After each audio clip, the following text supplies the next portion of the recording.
Hey guys, welcome back to the show. Happy Friday, December 15th. I know you guys are so happy. It's the weekend, like me, ready to relax on the couch and watch some sports. Before I welcome our co-host to the show, we're going to hit the Raiders, the blowout. The Chargers coach is going to get fired all the way down to baseball with Juan Soto. But let's welcome our co-host to the show, obviously the guy who looks like Seth Rogen from Superbad. Everyone keeps talking about, is he 18 or is he 40? We still don't know. The guy that knows all the stats more than I even know. Guys, welcome to the show, guys. Brent Chapman. And I got to clap for you. I got to clap for you, Brent, because you were on a roll the other day, man. On a roll. Unfortunately, you're not even in the range of my actual age. We don't know. Listen, people are still saying to me, is your co-host, is he in high school? Or is your co-host, I don't know. You're saying he owns this platform. I mean, yeah, the dude owns one of the biggest platforms in sports right now, my NIL pay, and he looks like he's 18, and then you're really not sure because he's a professional. So we're just going to go with Superbad to Seth Rogen for now.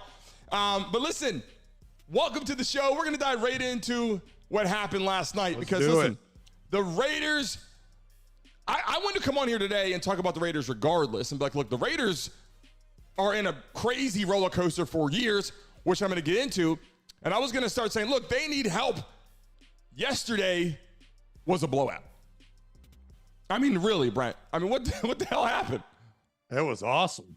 Wasn't that fun? Isn't it fun to watch football games where they score lots of points? I mean, this what was the final? Icing on the cake, 60-something? Look at this. This puts a dagger. Rumbling, bumbling, stumbling. Let's go. An 8-second 40. I mean, the man looked like he was walking. The Chargers clearly gave up. That's Brent Chapman speed right there. Listen, when I saw the points on the scoreboard, I said, wait a second. What the heck? There's a glitch on this. There's no way that it can really be that bad. I mean, watching that, I said 55. When I flipped it on, I missed a little bit. I went back, I had to do some stuff in my house, take care of stuff, missed a couple plays. I come back and go, somebody's making a mistake on the scoreboard to get blown out this bad. And the Raiders, really, they have good players. They have good talent, but they have not been good. Going back to coaches being fired, issues there. Brent, what's the guy's name? Guy got fired, had that massive deal, 10 years, $100 million. Heck was the guy's name? Oh, Josh McDaniels, yeah. No, not Josh McDaniels, the other guy, the guy who's on TV talking, took a TV. Anyway, he was on TV. Jay Gruden? Yes. You're the stats guy, Brent. You're the guy who comes on here and lets us know what the hell's going on. The Raiders have had so many coaches in the last 20 years. It's very hard to keep track of all of them. Listen, Gruden, they're like, you're the man. You're so inspirational. You coach quarterbacks. You're the guy. Comes in, obviously gets fired due to some emails and some problems. But they've been through such a roller coaster ride. And then obviously Davante Adams gets to the Raiders with, in theory, and I thought, play with maybe Aaron Rodgers, could come from the Packers and go there. Then it was he wants to play with Derek Carr. But he gets there. Listen, he's been nothing but frustrated. Yesterday, they blow a team out. But listen, when you're watching this clip, I'll pull it up again. I mean, it wasn't like they beat a very good football team. But this is like the nail in the coffin for the Chargers. The coach is going to get fired more than likely. Yeah, he should have probably been fired at halftime. But let's be honest here. Easton Stick, yes, that is the name of their quarterback, Justin Herbert. And so here's what you got to look at. You got to say, wow, Justin Herbert's pretty good, because without him, they are a raging dumpster fire. But enough about the Chargers. We want to talk about Antonio Pierce, the interim head coach. This guy, they started 2-7. They are now, what is it? 6-9. So they're 4-2 since he's taken over. That's pretty good. They're making a comeback. They have players. But listen to what he's done. He's a former player. He's injected a new energy in. He has players praise. He's been proactive, seeking experienced advisors like Tom Coughlin and Marvin Lewis. And he's feeding off this belief that he's this guy that can drive them. And, he's showing the willingness to be bold and trust in them, benching Garoppolo, going with O'Connell, right? These are the type of things that he's doing. He's saying, hell, I got one shot. Let's go all in, bro. And he is, and they're 4-2. And I think it's awesome. And I love it. The Raiders are another team where, Davante Adams is good. A lot of players, how many years do these guys have left? Where they want to go? They have to win now, just like a lot of other teams. They are making, they're taking a lot of money. They're going to the ATM. They're buying players. Come over here, kind of like what Deion Sanders is doing, obviously, as well. Get as many people as we can. They want to win now, and it looks like Davante Adams is frustrated. Then they blow out a team, and all of a sudden, Raiders fans and people in Las Vegas and people, the Raiders are good. They're not good. I mean, they beat the Chargers, who are miserable. So at the end of the day, I don't think the Raiders are good right now. I just think it gave a little bit of hope, and it showed really how bad the Chargers are. But listen, another question, another topic. I want to move on to Russell Wilson.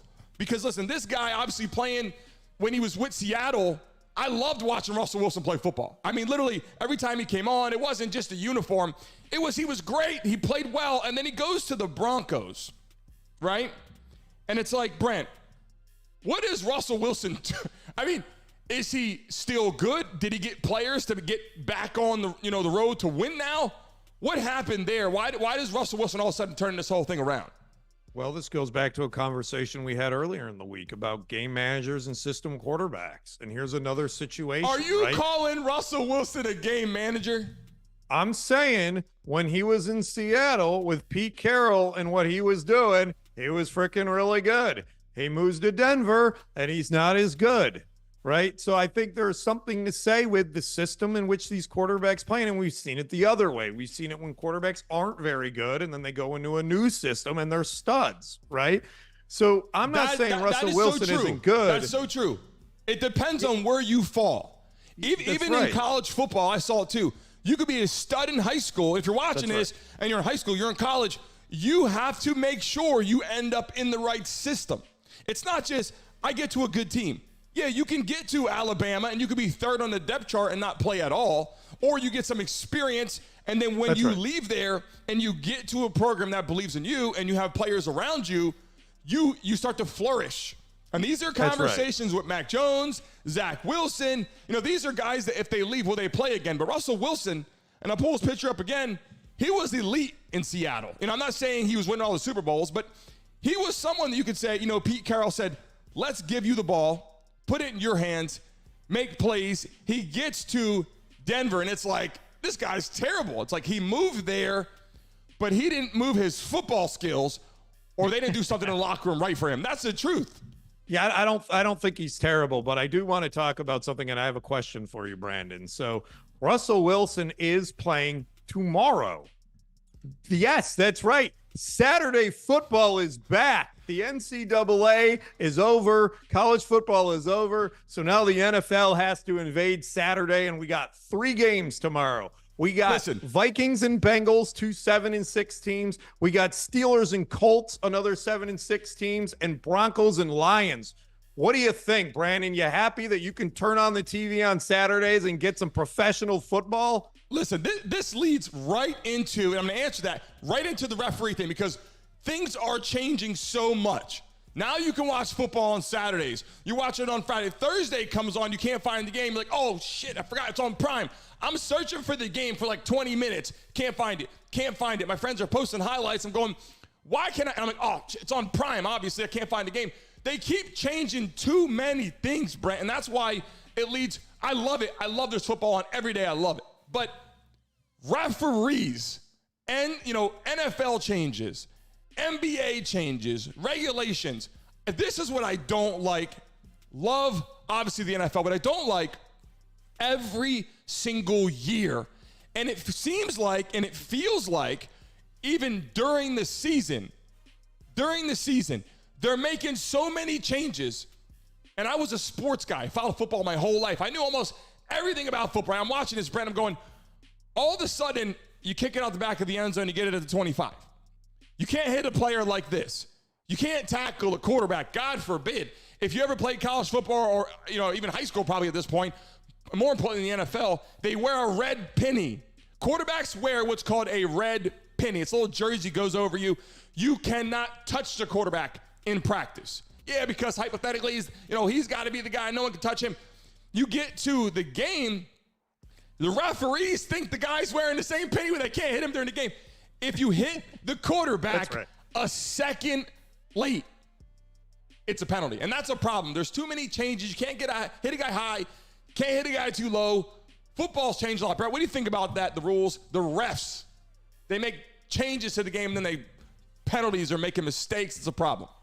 Here's what I think. Are the referees impacting the outcomes of some of these games? Most definitely, whichever team or side you're on. But here's what I know. It's fair. It's equal discrimination and crappy refereeing for every team. Weeks ago, the Bills lost a game because of a bad call. Then they won one this past week against the Chiefs because of a bad call, right? It's not like one team gets all the good calls and one team gets all the bad calls. They all get all the bad calls. So you're saying it's it fair. Is what it is. And hold on. I agree. They got to figure it out and clean it up and improve it. But at the end of the day, you can't really complain about it. And there was a great thing the other day I saw on Twitter or Instagram where they were showing Russell Wilson screaming, or Patrick Mahomes screaming about the Bills call, and then him cheering about the bad call in the Super Bowl that he won because that horrible call on Schuster that shouldn't have been a holding penalty and they scored a touchdown on, and he's like, yeah, that was a penalty, right? Hey, every time you get fired up,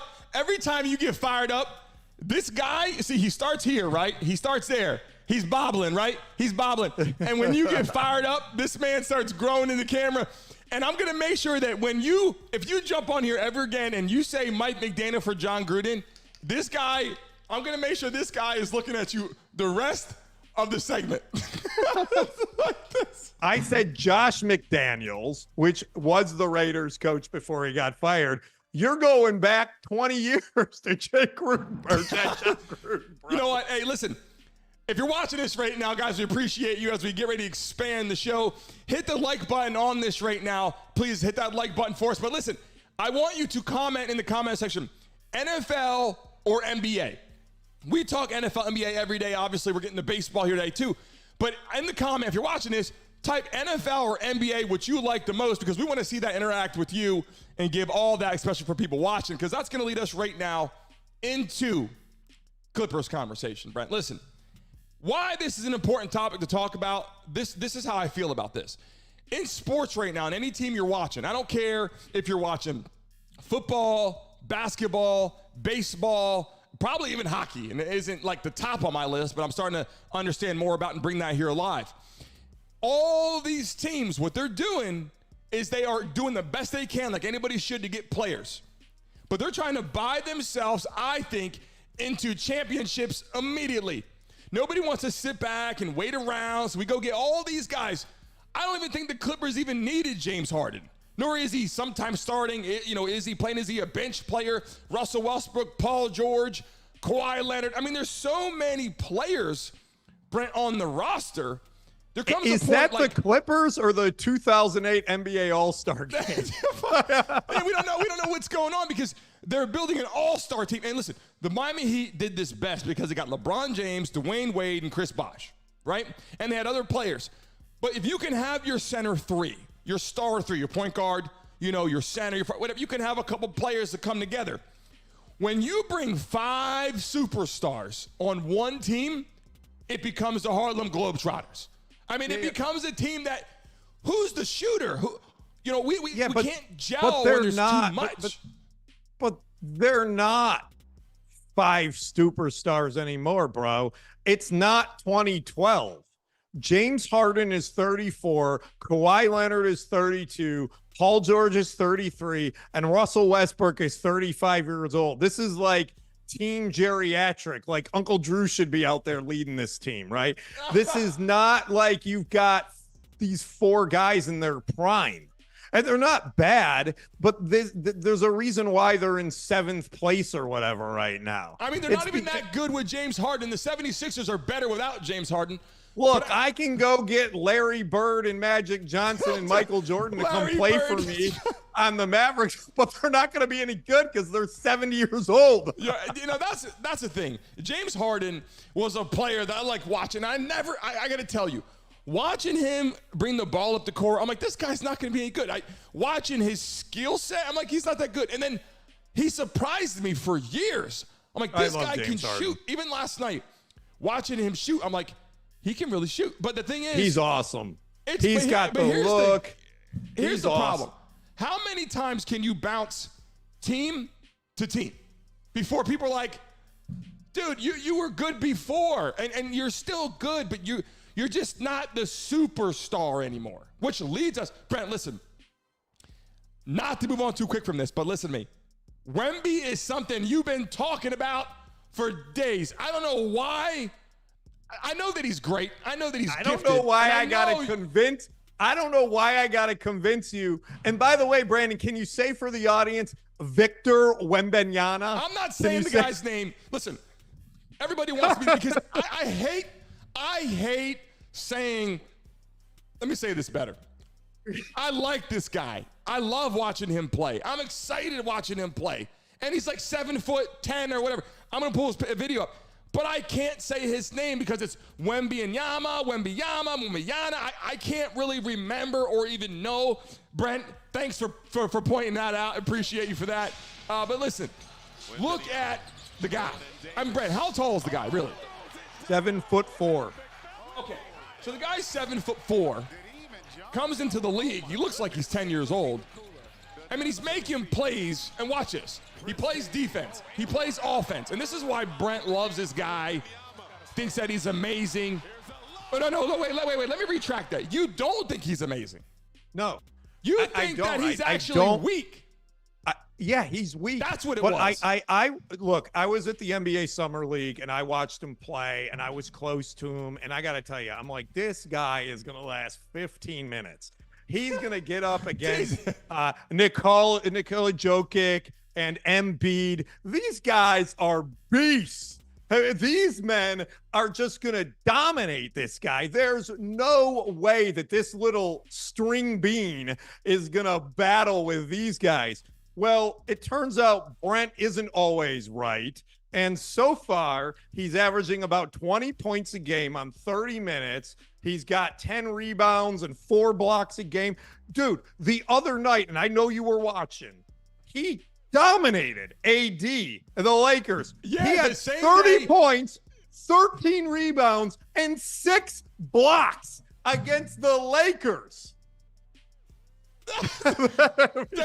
the same exact time.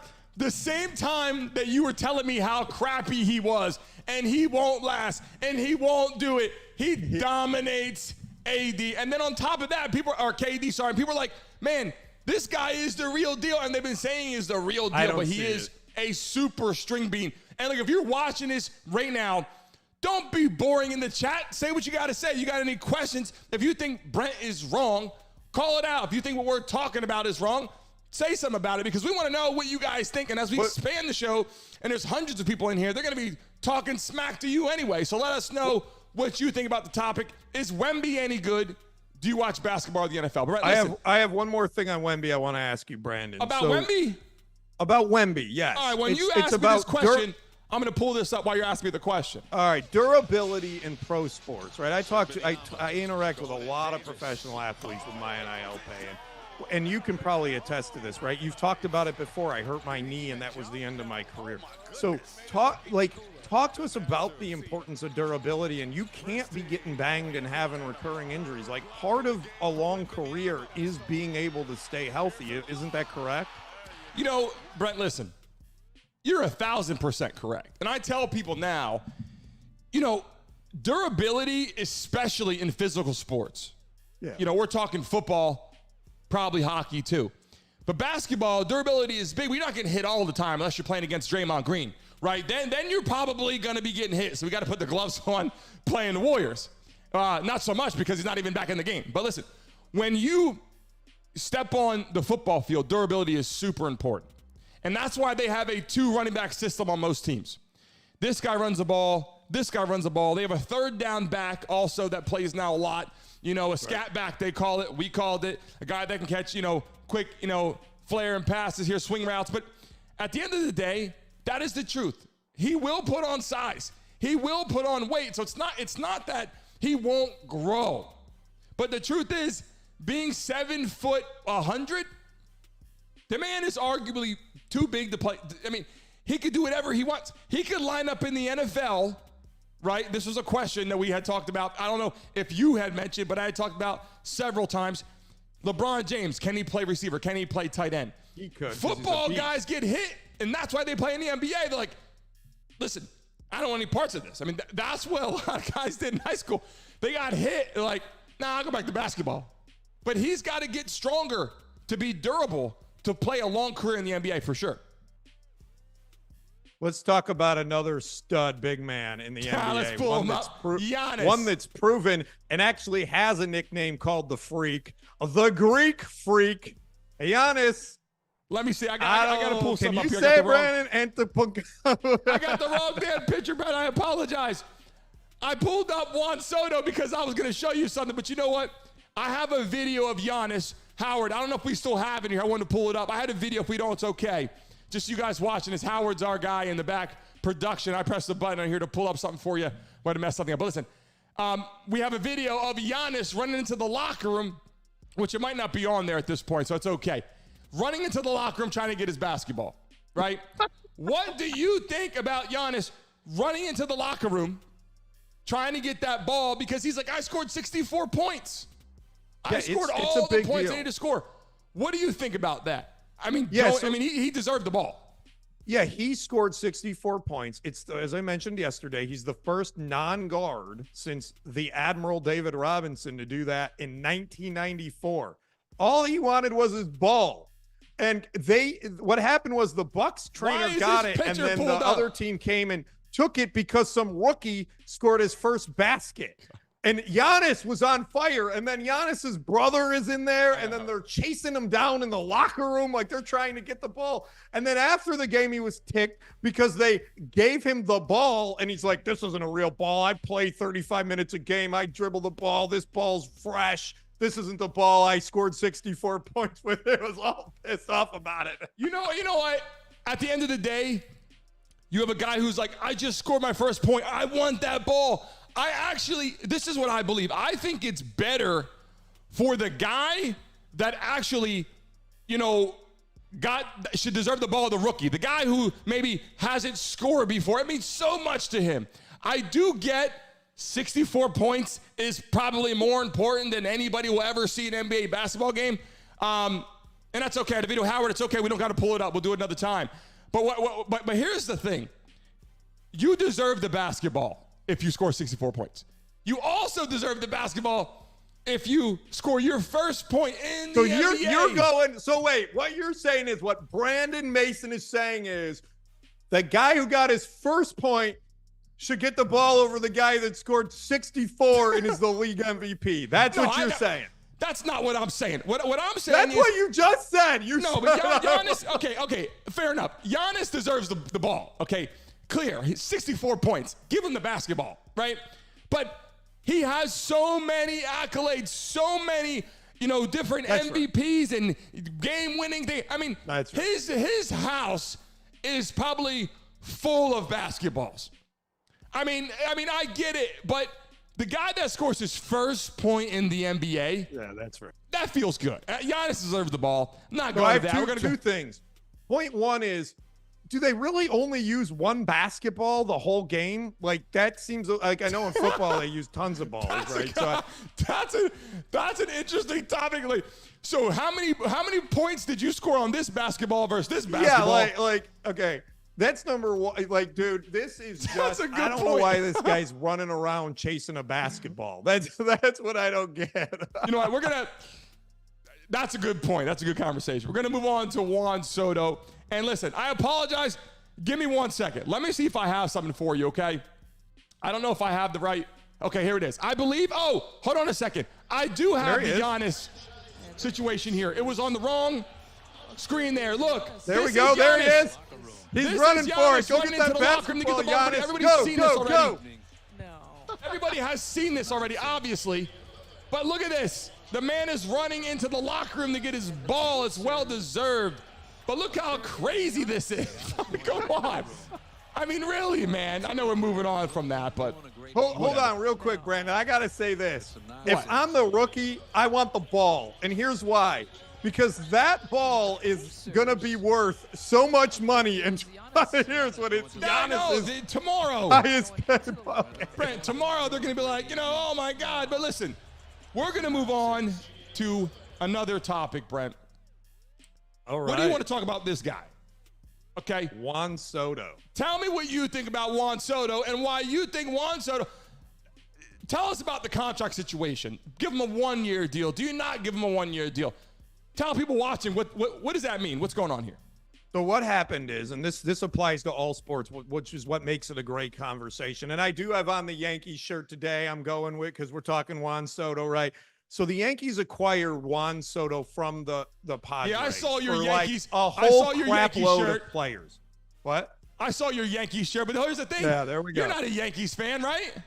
I did grow up in Western New York, so that's a conversation. So Juan Soto, the Yankees want Juan Soto. He's a great player, okay? He's one of the top 5 players unarguably in the league, right? This past year, he hit almost 300, 35 home runs, high slugging percentage. He's a great player. The Yankees want him. He says, I don't know that I'm going to sign with the Yankees. So what do the Yankees do? The Yankees say, I'm going to just trade for you, and you're going to come play for me for a year. And he's like, I don't really think I'm going to re-sign with you. And they're basically like, too bad, you're on our team now. And then they're going to try to entice him. Here's what he wants.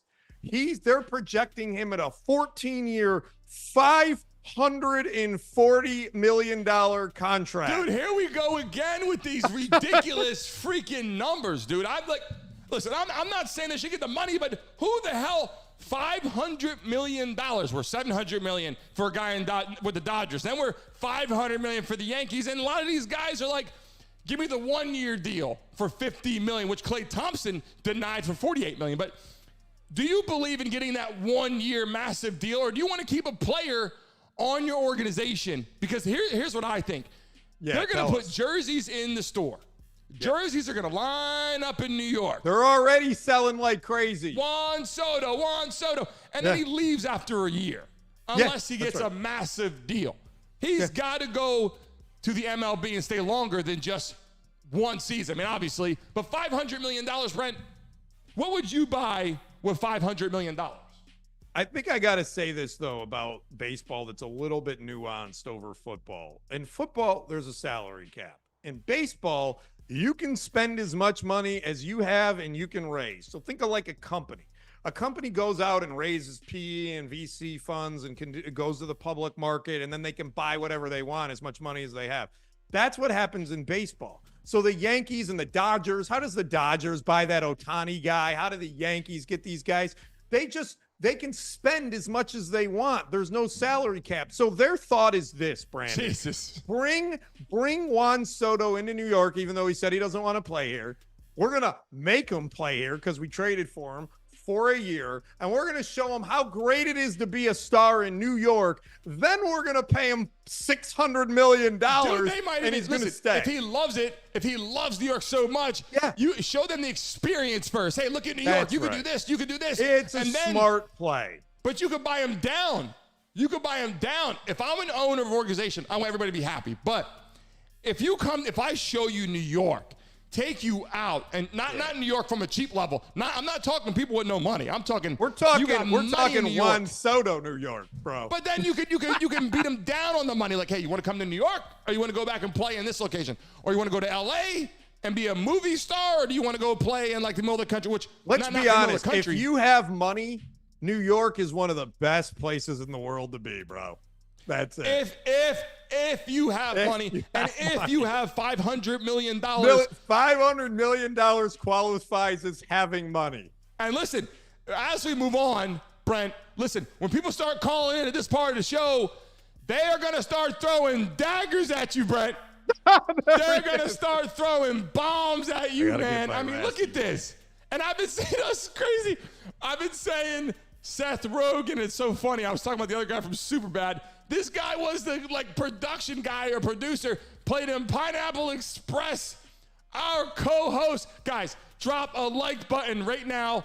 Comment for Brent Chapman. You cannot tell me this is not his freaking brother. I mean, this guy, you even have the glasses on. I mean, come on to this picture, bro. I think I need to go get a perm. I'm putting the glasses on this bobblehead and sending it right to your Whoever house. made you that bobblehead needs to make the Brent Chapman perm bobblehead. This is part of the show, guys, so you can call in and laugh and joke and let everybody know what you think about the show. Next week, hopefully we'll have it dialed in, and you can call in and let us know about the topics on there, whether it's the Raiders, whether it's Russell Wilson, or whether you want to call in and take shots at Brent because he looks just like Seth Rogen, bro. This is still killing me, Howard. Thanks for putting this together for Brent, because I know he really, really appreciates that. Guys, drop a like button for Brent and comment for him, please. Looks just like him. What do you think about that, Brent? You're like, guys, yes, call in and take shots at Brent, and call in and tell Brandon how great he is, how muscular he looks in his you look fitting shirt and jacket. You know what? Next week we'll be able to do that. I think everyone that's watching here right now, I really appreciate you guys. We expand. We're going to start opening up to all of YouTube. We'll get PR going. We got guys, a lot of people that will start coming in. Brent, listen, thanks for having you on the show today. I know every day is tough. It's been great. Howard in the back in the compound. Thank you, Howard, for all the production. He will also be jumping on the show, which a lot of people know. He'll be in the compound being able to add his input. That's awesome. We're excited to have him in live person on the screen. That'll be sweet. It'll be great. Thanks for having you, Brent. And we'll see you tomorrow at 10 o'clock. Guys, thanks for tuning into the Brandon Mason Show. So happy to have you on here live with us for another live stream. It's only been 6 or 7, I believe, lives. We are so happy to have you. Remember, tune in Monday through Friday, 10 to 10:30-ish. We will be expanding to 11. Guys, remember to be safe and enjoy your weekend.